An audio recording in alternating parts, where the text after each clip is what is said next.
Thomas King is a best-selling and an award-winning writer.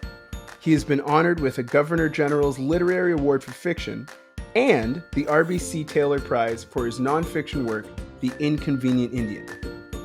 A companion of the Order of Canada and the recipient of an award from the National Aboriginal Achievement Foundation, Thomas King lives in Guelph, Ontario. He is here to share his recollection of what inspired him to write his 1993 short story, Borders, which has now been adapted into a graphic novel illustrated by Natasha Donovan. Hi, I'm Thomas King, and I'm the author of the short story, soon to be a graphic novel called Borders. Borders was one of the early short stories that I wrote in my writing career.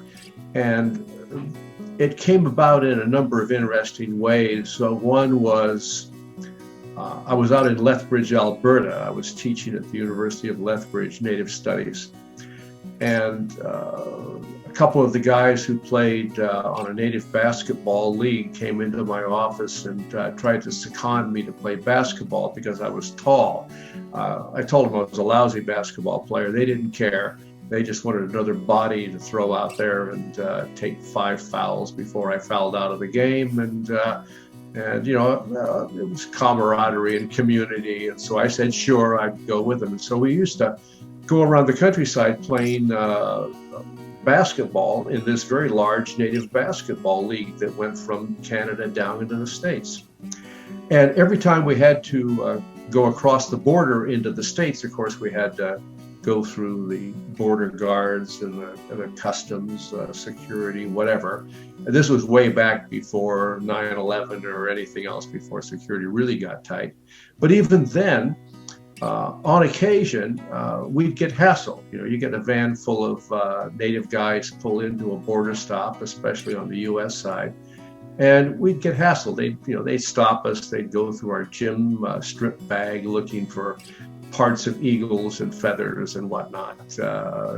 It was harassment, not all the time, but some of the time.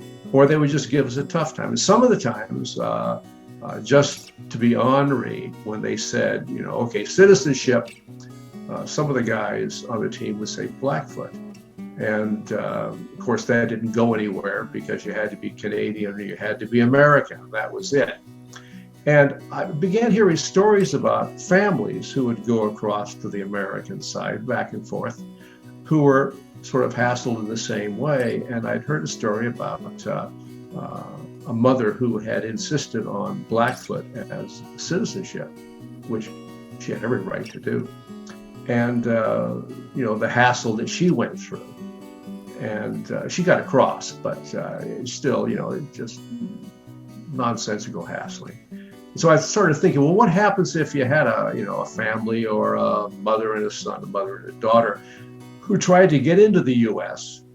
and got to the border and said Blackfoot rather than Canadian or American, and the Americans wouldn't let her in. And then she had to turn around and go back to the Canadian side.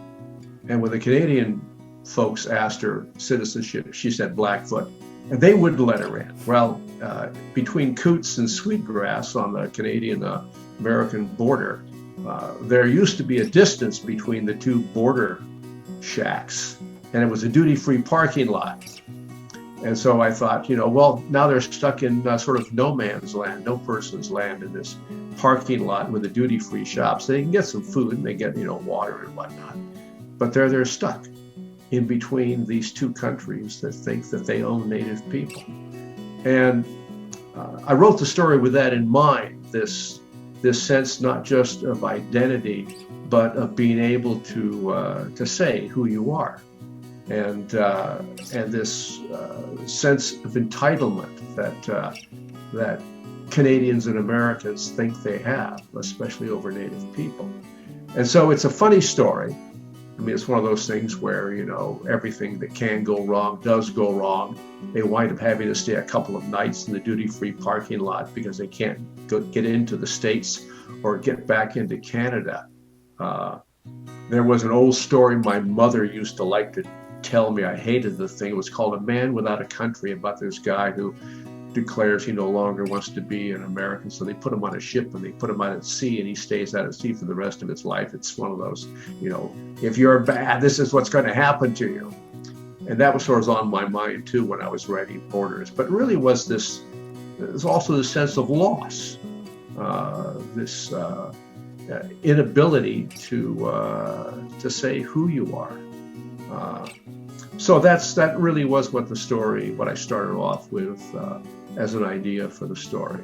And I wanted to couch it in comic terms, humorous terms, but I also wanted to have that undercurrent of distress, that undercurrent of kind of, what in the world is going on?